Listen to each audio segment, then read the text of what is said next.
Everyone, मेरा नाम BM law classes में। हेलो एवरीवन, मेरा नाम ब्रिजेश मौर्य। आपका स्वागत है बीएम लॉ क्लासेस में। जो हम सेकंड चैप्टर पढ़ रहे थे, सेकंड चैप्टर जो था हमारे share and share capital of company law, आज उसका हम issue of shares on preferential basis start करेंगे। हम पढ़ रहे थे कि फर्दर इशू अगर करती है कोई company for the rising of the share capital, तो उसे 3 तरीके दिए गए हैं 3 लोगों को ऑफर करेगी शेयर। फर्स्ट हमने पढ़ा सेक्शन 62 सबसेक्शन 1 क्लॉज ए में, जो हमारे एग्जिस्टिंग शेयर होल्डर है उनको ऑफर करना राइट इशू एज। दूसरा हमने पढ़ा था according to section 62 subsection 1 clause B, जो था एम्प्लॉय स्टॉक ऑप्शन जो हमारे एम्प्लॉय को दी जाती है। अब हम लास्ट पढ़ेंगे जो हमारे सेक्शन 62 सबसेक्शन 1 क्लॉज सी, जो बात करता है प्रेफरेंशियल बेसिस। अब ये प्रेफरेंशियल बेसिस, जैसे मैंने बताया था कि प्रेफरेंशियल मतलब बेसिस मतलब होता है कि वो पर्सन, जो उन पर्सनों को हम ऑफर करते हैं, सिलेक्ट ग्रुप ऑफ पर्सन होते हैं, उन्हें हम शेयर्स ऑफर करते हैं, उसे हम प्रिंसिपल ऑफर, प्रेफरेंशियल ऑफर या प्रेफरेंशियल बेसिस कहते हैं। नाउ इन्होंने बोला है कि deal with the issue of shares to person other than existing shareholder. Wait,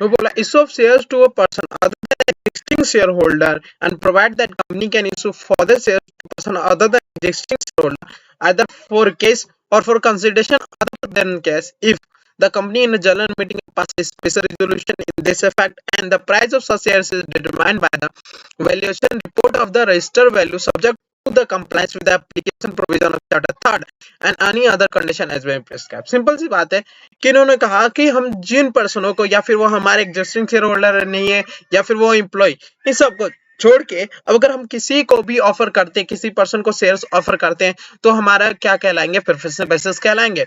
अब इसे करने के लिए कुछ कंडीशन है। सबसे पहले ये होना चाहिए कि जो जनरल मीटिंग में स्पेशल रिजोल्यूशन पास होना चाहिए।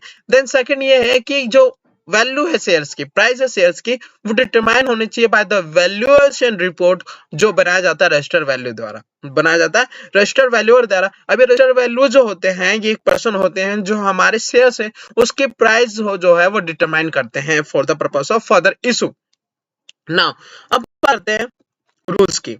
तो rule 13 of the rule 13 of the company share capital and debenture rules 2014 preferential offer rules 13 sub rule 1 preferential offer means an issue of shares or the security by company to any select group of person or group of person on the preferential basis and does not include shares or other security offered to the public through the public issue, right issue, employee stock option scheme, employee stock purchase scheme, on an issue of sweat equity shares, bonus shares, depository receipt issue in the country outside India or the foreign security। इन्होंने बोला simple सी बात है कि preferential offer मतलब होता है कि इशू करना या फिर सिक्योरिटी, कोई भी शेयर्स इशू करना या फिर सिक्योरिटी इशू करना कोई भी कंपनी के द्वारा कोई भी सिलेक्ट पर्सन या फिर person of group on the preferential basis. मगर क्या बोला इन्होंने कि हम कभी भी इंक्लूड नहीं करते कोई भी existing shareholder, employee right issue, public issue, employee stock option, employee stock purchase scheme, right sweat equity shares या फिर बोनस शेयर, डिपॉजिटरी, ये सारे इंक्लूड नहीं करी जाती प्रेफरेंशियल बेसिस या preferential offer. When the preferential offer of a listed company to comply with the rule, अगर कोई भी अनलिस्टेड कंपनी है जो लिस्टेड नहीं है, अगर लिस्टेड होती है तो सेबी के उसे रेगुलेशन कंप्लाई करना पड़ता है, ICDR, LODR, ये सारे कंप्लाई करने पड़ते हैं। मगर वही कंपनी अगर अनलिस्टेड है तो उसे कंपनी लॉ के कुछ रूल्स कंप्लाई करने पड़ते हैं। तो सबसे दूसरा रूल जो है 13 रूल 2 और 30 रूल 13 सब rule 3, in the preferential offer of shares or the security made by the company whose shares or other security listed on recognized stock in such preferences shall be offered in accordance with the regulation by the SEBI। Simple जैसे हमने बताया, and if they are not listed the preferential offer shall be made in accordance with the provision of the act and rule made under subject to complies with the under mentioned requirement। क्या क्या requirement होती है जब हम preferential issue offer करते हैं? तो सबसे पहला क्या है, हमारा जो आर्टिकल ऑफ एसोसिएशन है वो ऑथराइज होना चाहिए for the issue of preferential offer. Then second, हमें स्पेशल रिजोल्यूशन पास करवाना पड़ेगा And while taking decisions, it is important to that all information is provided with regard to matter. Hence, the company make following disclosure explanatory statement में तो next to notice on the general meeting. जब भी general meeting दी जाती है तो इसके एक्सप्लेमेंट्री statement उसके साथ दी जाती है, तो उस एक्सप्लेमेंट्री स्टेटमेंट में ये सारी चीजें होनी चाहिए। नाउ ये लिखा है कि the allotment of security on preferential basis shall be complete with a period of 12 month from the date of passing a special resolution. जिस दिन हमारा स्पेशल रेजोल्यूशन पास कराया गया उसके 12 मंथ के अंदर हमारे जो allotment of security on the preferential basis ये कंप्लीट होना जाना चाहिए। इसका मतलब अलॉटमेंट हो जाने से सारी सिक्योरिटी का जब हम ऑफ प्रेफरेंशियल बेसिस से शेयर्स ऑफर कर रहे हैं, then if the allotment is not completed within the 12 month from the date of the passing a special resolution, another special resolution shall be passed for the company to complete a such allotment thereafter. Simple, अगर हमारे 12 month के बाद हम allotment के बाद हम allotment नहीं कर पाते हैं passing the special resolution on the date of the passing special resolution, तो हम दोबारा की स्पेशल रेजोल्यूशन पास करेंगे। देन स्पेशल रेजोल्यूशन पास करने के बाद जिस दिन हमने दोबारा एक और स्पेशल रेजोल्यूशन पास करा उस दिन से 12 मंथ के अंदर हमें अलॉटमेंट कर देना of the security. Now G, the price of shares और other security to be issue on preferential basis either for cash or for consideration other than cash shall be determined on the basis of valuation report of the register value। Simple सी बात है, हर एक shares की price जो होती है determine करी जाएगी इसके द्वारा वैल्यूएशन रिपोर्ट के द्वारा ऑफ द जो रजिस्टर वैल्यू बनाएंगे। Now where the convertible security are offered on the preferential basis with the option to apply for get equity share allotted, the price of resulted share pursuant to conversion shall be determined either upfront at the time when the offer convertible security made or at the time when that shall not be earlier than the 13 days on the date of holder convertible security become entitled to apply for the share। Simple इन्होंने बोला कि जो हमारी price अगर convertible security हम issue कर रहे हैं on the basis of preferential basis, तो क्या करेंगे हम जो प्राइस है उसकी वो ऑफर करने से पहले कन्वर्टेबल सिक्योरिटी ऑफर करने से पहले हम पहले डिसाइड कर लेंगे। अपफ्रंट मतलब होता है एडवांस पहले से। नाउ देन सेकंड ईयर बोला इन्होंने कि ऑफर जो हम ऑफर करने से पहले अगर कोई ऑफर अप्लाई करने वाला है तो उसके अप्लाई करने से पहले 30 दिन के अंदर हमें अप्लाई करने से पहले 30 दिन से पहले हमें जो हमारा वैल्यू है वो डिटरमाइन हो जाना चाहिए। नाउ अब बात करेंगे हम the shares or security allotted for the consideration other than cash, the valuation of such consideration shall be done by registered valuer who shall submit valuation report to the company giving justification for the valuation। अगर हम कभी भी consideration other than cash, अगर cash में ना कहे assets में कोई चीज करते गुडविल में किसी भी चीज में कैश को छोड़ के, तो हमारा जो वैल्यू है कंसिडरेशन की वैल्यू अदर देन कैश की उसकी डिटरमाइन करी जाएगी बाय द वैल्यूअर। जो डिटरमाइन करेगी वैल्यू वो रजिस्टर्ड वैल्यूअर द्वारा करी जाएगी और वो वैल्यूएशन रिपोर्ट किसको सबमिट करेगा, कंपनी को सबमिट करेगा for the valuation of security. Now where the preferential offer of shares is made for non cash consideration, such non-cash consideration shall be treated in the following manner in the book of account। कभी भी हम other than cash के लिए, simple सी बात है, consideration जो other than cash के लिए इशू करे गए शेयर अगर वो करा जा रहा है तो उसकी जो एंट्री होती है, जो एंट्री ट्रीटेड जाएगा वो बुक ऑफ अकाउंट में इस तरीके से करा जाएगा where the non-cash consideration taken from the depreciable or amortization liable in a shall be carried in the balance sheet of the company according to the accounting standard, or when the clause is not applicable it shall be expensed provided in the accounting standard। Simple सी बात है, अगर non cash consideration अगर हमने form of depreciation और या अमोर्टाइजेबल assets की form में लिया है तो सिंपल सी बात है उन्हें हम बैलेंस शीट में डालेंगे on the balance sheet according with the accounting standard. अगर एप्लीकेबल मान लिया जाए कि फॉर्म ऑफ डेप्रिसिएशन और अमोर्टाइजेबल नहीं है तो जैसा अकाउंटिंग स्टैंडर्ड में लिखा होगा उस तरीके से हम करेंगे। सो ये भी इंपॉर्टेंट है, ये आ रखा है, जे को जो है ये ध्यान देने की चीज है, ठीक है। नाउ रूल 13 सब rule 3, price of share or the security to be issued on the preferential basis shall not be less than price determined on the valuation or basis of the valuation report। कभी भी कोई भी security जो offer करी जा रही है on the preferential basis कभी भी उसकी जो प्राइस वो लेस देन वैल्यूएशन रिपोर्ट के नहीं होनी चाहिए। नाउ अगर in the case of preferential offer is made by the company to one or more existing member only, few related private placement in PS5 and offer later PS4 shall not apply. Simple सी बात है, अगर existing employ member को दिया जा रहा है preferential basis, simple सी बात है, तो कुछ उसे प्राइवेट प्लेसमेंट, कुछ प्रोविजन उसे नहीं कंप्लाई करने पड़ेंगे। पहला जो है PS5 उसे फॉर्म नहीं भरना पड़ेगा, दूसरा PS4 फॉर्म नहीं भरना पड़ेगा। नो, यहाँ पे प्रोसीजर की बात कर रहे हैं तो जो हमने ऊपर पढ़े हैं प्रोसीजर, जो हमने कुछ भी पढ़े हैं ऊपर अभी तक, उसी से रिलेटेड सारी चीजें, जैसे authorise article of association, approve board meeting करवानी है हमें, company ensure disclosure explanatory statement देना है, जनरल मीटिंग पास करनी है हमें, एमजीटी फाइल करनी है हमें, 12 मंथ के अंदर जो है अलॉटमेंट कर देना है। ये सारी चीजें जो हमने अभी ऊपर पढ़ी, ये सारी चीजें दी हुई है।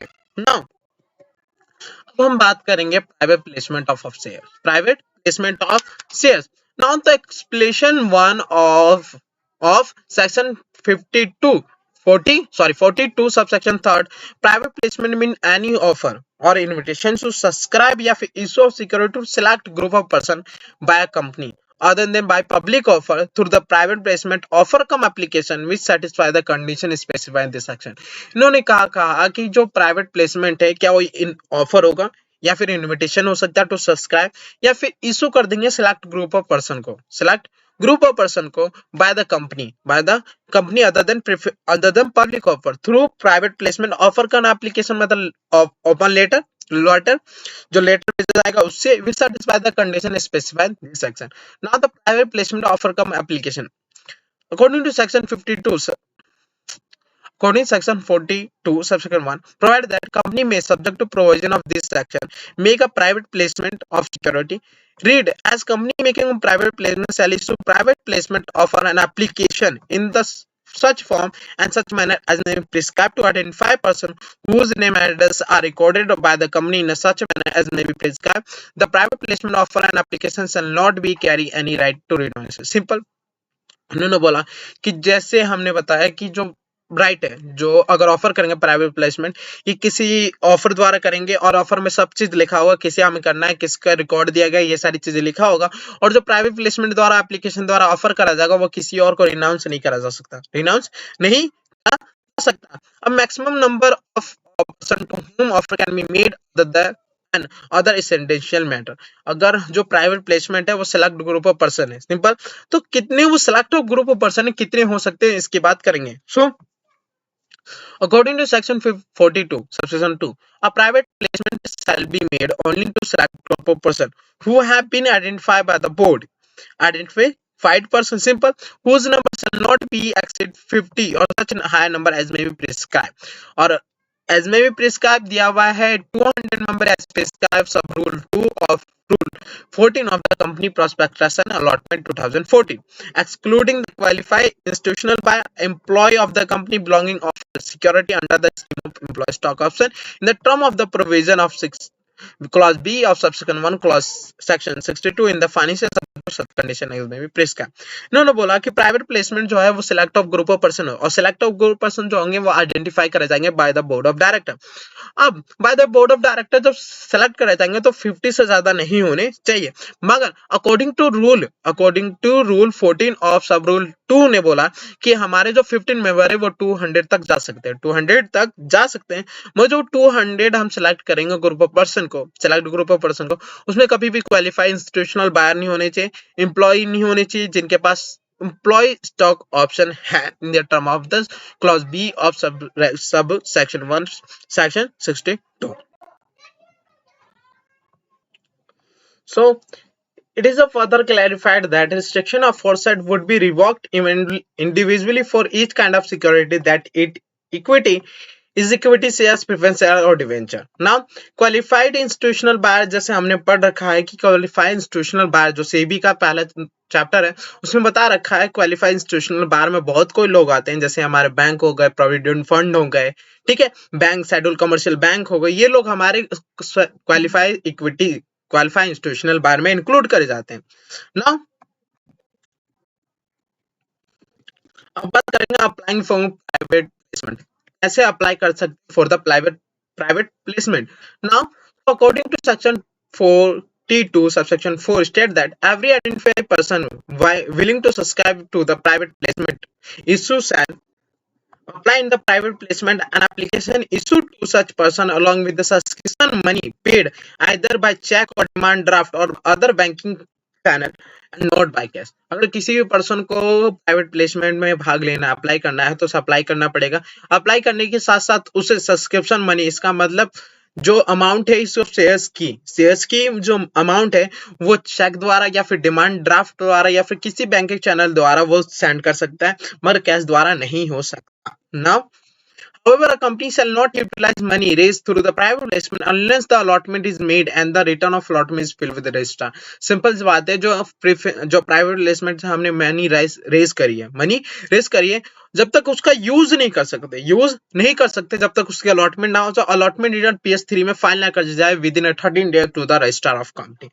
नाउ अब बात करते हैं, according to section 42 subsection 5, company shall not make any fresh offer or invitation with respect to private placement unless the allotment with respect to an offer or invitation made earlier have been completed or that offer or invitation has been withdrawn or abandoned by the company। कंपनी कभी भी make fresh offer invitation या फिर with respect to private placement नहीं ला सकती जब तक उसका अलॉटमेंट ना हो जाए, जो हमने पहले करा था, हैव कंप्लीटेड ना हो जाए, इन्विटेशन विथड्रॉ ना हो जाए या फिर कंपनी अमेंडमेंट ना हो जाए। ठीक है। Now time limit for the allotment payment of interest refund of subscription money otherwise.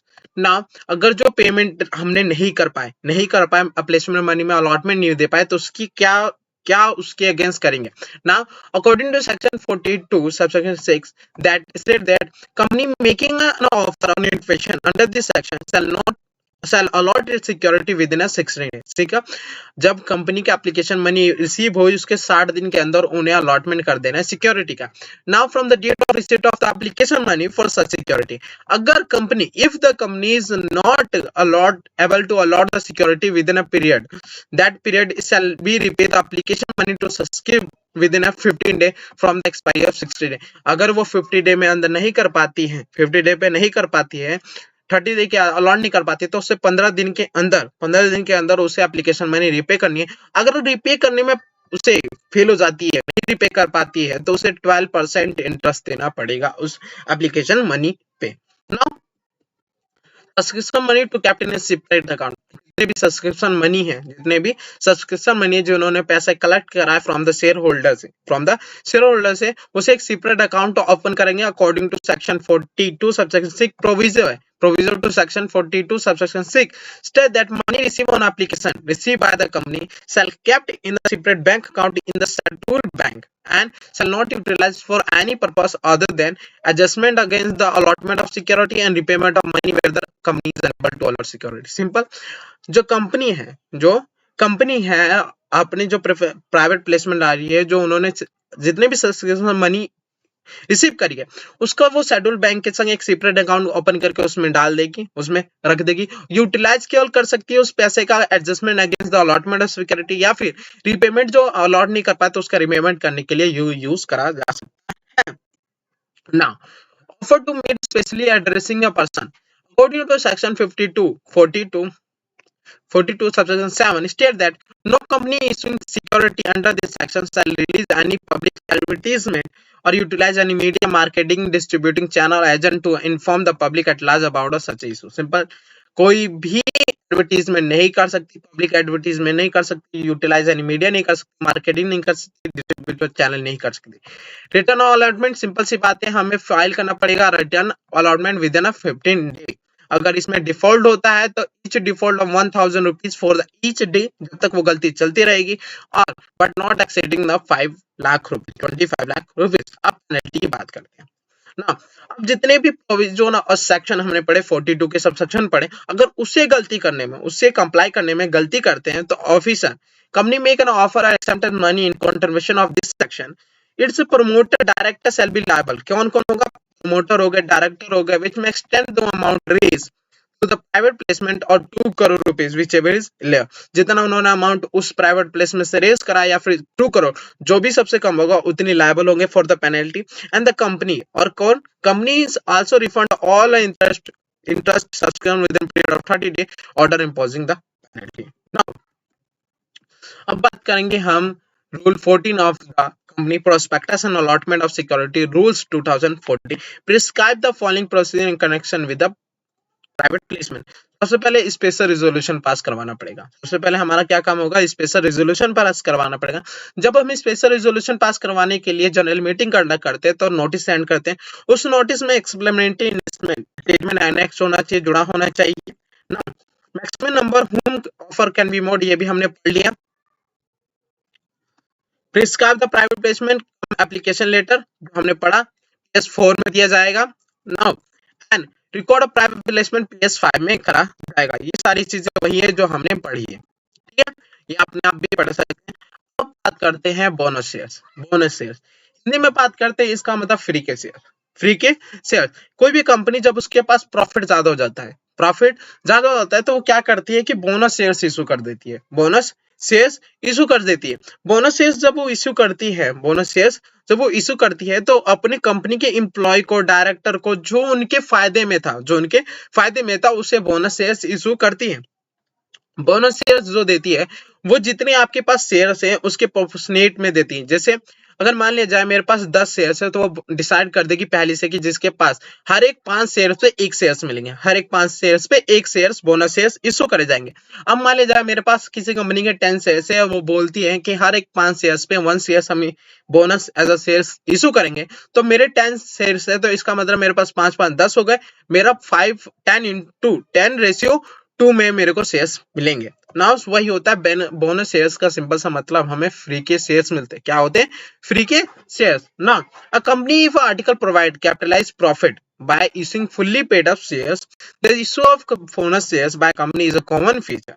When a company is prosperous, accumulated large distributable profit, in convert this accumulated profit into capital and divide the capital among the existing member in proportion to their entitlement. Simple, जब हमारे किसी company का profit ज्यादा होता है, profit ज्यादा होता है तो वो उसे कन्वर्ट कर देती है एज अ शेयर्स में और वो डिस्ट्रीब्यूट कर देती है जितने भी एग्जिस्टिंग मेंबर हैं। नाउ एडवांटेज क्या क्या होते हैं किसी भी बोनस शेयर्स के, इसके बाद advantage of issuing bonus shares. Fund flow is not affectedly adversely, जितने भी हमें फंड फ्लो इसे अफेक्ट नहीं करता। Market value of company share come down to their nominal value by the issue of share. Simple सी बात है, market value कम चली जाती है क्योंकि हमारे जो मार्केट है, मार्केट में शेयर्स ज्यादा हो जाते हैं, शेयर्स ज्यादा हो जाते हैं तो जो सप्लाई है वो ज्यादा हो जाती है तो प्राइस कम हो जाती है। यह आपने इकोनॉमिक में पढ़ा होगा। Market value of member share holding increase with increase in number of share. भाई सिंपल सी बात है, शेयर होल्डिंग मेरी इंक्रीज हो जाएगी क्योंकि मेरे पास जो पहले 10 शेयर्स होते हैं 12 हो गए, शेयर्स पहले मेरे पास 10 थे तो 12 हो गए, जैसे मैंने एग्जांपल दिया उसी के संग जोड़ के चलते हैं। Bonus shares is not income, hence is not taxable. Bonus shares जो फ्री के शेयर्स है वो कभी भी इनकम नहीं माना जाता, इसलिए टैक्सेबल नहीं होता। Paid up share capital increase with the issue of bonus shares, और हमारी जो कंपनी है उसकी पेड अप शेयर्स इंक्रीज हो जाएगी। नाउ कोई कंपनी अगर बोनस शेयर्स इशू करना चाहती है तो उससे पैसे कहां से लाएंगी, वो पैसे जो बोनस शेयर्स के वो कहां से पे करेगी, उसका हम बात है। Source of for issue of bonus shares, source of for issue, अगर इशू करना है तो कहां से सोर्स जो होगा वो उठा के बोनस शेयर्स इशू करेगी। सो हमें याद रखना है सेक्शन 63 बोनस शेयर्स की बात करता है। सेक्शन 63 किसकी बात करता है? बोनस शेयर्स की बात करता है। So according to section 63 subsection 1, company में issue fully paid up bonus shares to its member in any manner whatsoever out of, किससे? फ्री रिजर्व से कर सकता है, सिक्योरिटी प्रीमियम अकाउंट से कर सकता है, कैपिटल रिडम्पशन रिजर्व अकाउंट से करा जा सकता है। यहाँ क्वेश्चन बनता है और क्या बनता है ये भी बताता हूँ। क्वेश्चन क्या बन सकता है, अगर लिखा होगा कि कंपनी चाहती है कि वो शेयर्स जो है वो बोनस शेयर्स वो इश्यू करे by the capitalising reserve created by the revolution of assets. So क्या कंपनी कर सकती है या नहीं कर सकती है? तो आपको क्या लिखना है? लिखना है according to section 63 subsection 1, according to section 63 subsection 1, company में issue fully paid up shares, fully paid up bonus shares to its member in a manner whatsoever out of free reserve, security premium account, capital redemption reserve account, but no issue of bonus shares shall be made capitalizing reserve created by revaluation of asset। जो inflation deflation से हमारे से assets की price बढ़ती है, revolution होता है, उसके अकॉर्डिंग उससे हम कभी भी बोनस शेयर्स इशू नहीं कर सकते। Now condition for the issue of bonus shares. अब कंडीशन क्या क्या होने चाहिए कोई भी कंपनी जब बोनस शेयर्स इशू करता है?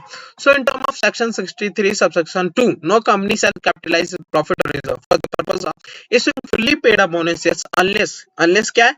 ऑथराइज नहीं है आर्टिकल ऑफ एसोसिएशन से आर्टिकल ऑफ एसोसिएशन ऑथराइज होना चाहिए for the issue of bonus shares. हमें बोर्ड ऑफ डायरेक्टर से रिकमेंडेशन लेना पड़ेगा, जनरल मीटिंग पास करनी, जनरल मीटिंग में पास करवाना पड़ेगा कि हमारा जो भी है हम बोनस शेयर्स इशू करना चाहते हैं। कोई भी डिफॉल्ट नहीं होना चाहिए in the payment of interest या फिर principal in the fixed deposit debt security. जितने हमने फिक्स डिपॉजिट कर रखे हैं उसमें इंटरेस्ट देने में कोई गलती नहीं होनी चाहिए, या फिर मैच्योरिटी पीरियड में प्रिंसिपल अमाउंट या फिर इसी तरह डेट सिक्योरिटी जो है उन पे इंटरेस्ट देने में कोई भी गलती नहीं होना चाहिए। मैच्योरिटी पीरियड में कभी भी उसकी प्रिंसिपल अमाउंट देने में कोई भी डिफॉल्ट नहीं होना चाहिए। थर्ड कंडीशन ये हो गया हमारा, it is not default in the repayment of payment of statutory due of the employee such as the contribution provident fund, gratuity and bonus। कभी भी कोई भी कंपनी जितने भी हमारे एम्प्लॉय हैं उनको स्टैट्यूटरी ड्यू जैसे प्रोविडेंट फंड, ESI के फंड जो है, ग्रेचुटी है, बोनस है, इन सब में कभी भी गलती नहीं होनी चाहिए किसी भी कंपनी से। दूसरा फिफ्थ क्या है, partly paid up shares if any outstanding on the date of allotment are made fully. जितने भी पार्सली पेड अप शेयर्स है, इसका मतलब हम क्या करते हैं, जब हम शेयर्स करते हैं तो हम थोड़े थोड़े पैसे करके शेयर्स के पे करते हैं। तो जो हमने थोड़े थोड़े शेयर्स करके जो पे कर रहे हैं तो अभी पूरा पे नहीं हुआ, उसे फुल्ली पेड अप हो जाने चाहिए, तभी हम उसके अगेंस्ट में बोनस शेयर्स इशू कर सकते हैं। ये हमारा फिफ्थ पॉइंट था। सो ये पॉइंट हमें याद रखना है। और कभी भी अकॉर्डिंग टू सेक्शन 63 सबसेक्शन 3 कभी भी हम बोनस शेयर्स को डिविडेंड नहीं मानेंगे, कभी भी हम बोनस शेयर्स को डिविडेंड नहीं मानेंगे। प्रोसीजर की बात है, प्रोसीजर भी वैसी होगा जैसे हर एक चीज का हम पढ़ते आ रहे हैं। इसमें क्या करना है आपको कि हर एक 3 से 6 पॉइंट, 3 ऊपर के 3 नीचे के, 3 ऊपर के 3 नीचे के आपको पॉइंट याद करना है। अगर एग्जाम में क्या हो सकता है कि अगर आ जाता है किसी भी इशू ऑफ बोनस या preference basis right issue employee stock option, तो आपको वही 3 रखने और बीच में 3 आपको नए डालने रिलेटेड टू आपका पॉइंट क्या है। सो प्रोसीजर वैसी होगा for the bonus issue. Now next sweat equity share हम ये नेक्स्ट वीडियो में पढ़ेंगे। आज के लिए आपके लिए इतना ही काफी है। अगर आप कुछ भी सीखते हैं मेरे वीडियो से और आप regular video related to all module of chapter या फिर बुक्स से पढ़ना चाहते हैं तो प्लीज इस चैनल को जरूर सब्सक्राइब करें, जिसका आपको बहुत मदद होगी। Thank you so much. आज के लिए मिलते हैं नेक्स्ट वीडियो में।